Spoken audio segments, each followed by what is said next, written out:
हिंदुत्व के लिए रग रग में खून भरा है। छत्रपति शिवाजी का रग रग में खून भरा है और हिंदुत्व के लिए जब चलता है शिवाजी का शेर, जब चलता है शिवाजी का शेर, जय श्री राम, जय श्री राम, जय श्री राम। विश्व हिंदू सेना देत बा सहारा है नारा हिंदुवादी के। विश्व हिंदू सेना देत बा सहारा है नारा हिंदुवादी के, है नारा हिंदुवादी के, है नारा हिंदुवादी के।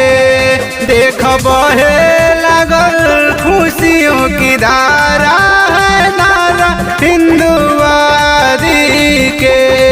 विश्व हिंदू सेना देत बा सहारा नारा हिंदुवादी के। काशी की कला जाती मथुरा में मस्जिद बसता, मथुरा में मस्जिद बसता।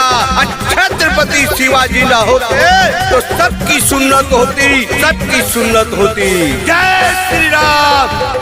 गरीब असहाय खातिर होई लड़ाई, सबे रही खुश घूस केहू न खाई। अयोध्या तो अभी जाकी है, काशी मथुरा बाकी है, काशी मथुरा बाकी है।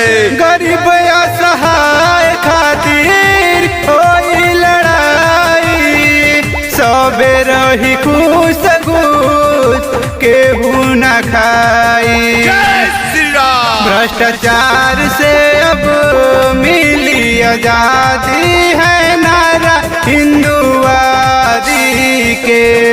बहे चारोरी खुशियों की धारा है नारा हिंदुवादी के, है नारा हिंदुवादी के, है नारा हिंदुवादी के। बहे चारोरी खुशियों की धारा नारा हिंदुवादी के। हिंदू के लिए बोल सकते हैं तो बोलिए, लिख सकते हैं तो लिखिए, चिल्ला सकते हैं तो चिल्लाइए। अगर तीनों में नहीं कर सकते हैं तो जो हिंदू के लिए चिल्ला रहा है, जो हिंदू के लिए खड़ा है, उसके साथ कंधा से कंधा लगा करके आप भी हिंदू के लिए खड़ा होइए, आप भी हिंदू के लिए खड़ा होइए। जय श्री राम, जय श्री राम, जय श्री राम। चोली न केहू के अब भैया हो चोरी, पॉपियन के साजा मिली कहीं हाथ जोड़ी। विश्व हिंदू सेना का शेर है वो अरुण पाठक, जगता है हिंदू के लिए, सोता है हिंदू के लिए, चलता है हिंदू के लिए। रग रग में शिवाजी का खून भरा है। जाग जाओ हिंदू। जय श्री राम, जय श्री राम, जय श्री राम।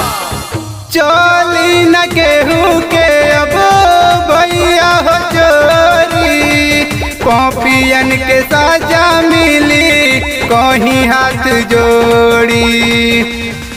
कहे रतन सूरज है बाट चारा बनारा हिंदुवादी के। बहे चारोरी खुशियों की धारा है नारा हिंदुवादी के, है नारा हिंदुवादी के, है नारा हिंदुवादी के। बहे चारोरी खुशियों की धारा बनारा हिंदुवादी के। जय श्री राम। विश्व हिंदू सेना देत बा सहारा है नारा हिंदुवादी के।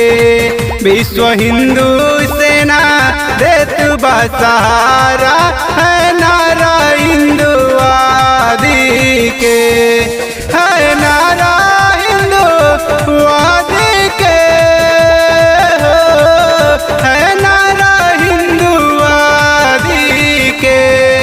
देख बहे लगल खुशियों की धारा है नारा हिंदुवादी के। विश्व हिंदू सेना देत बा सहारा, नारा हिंदुवादी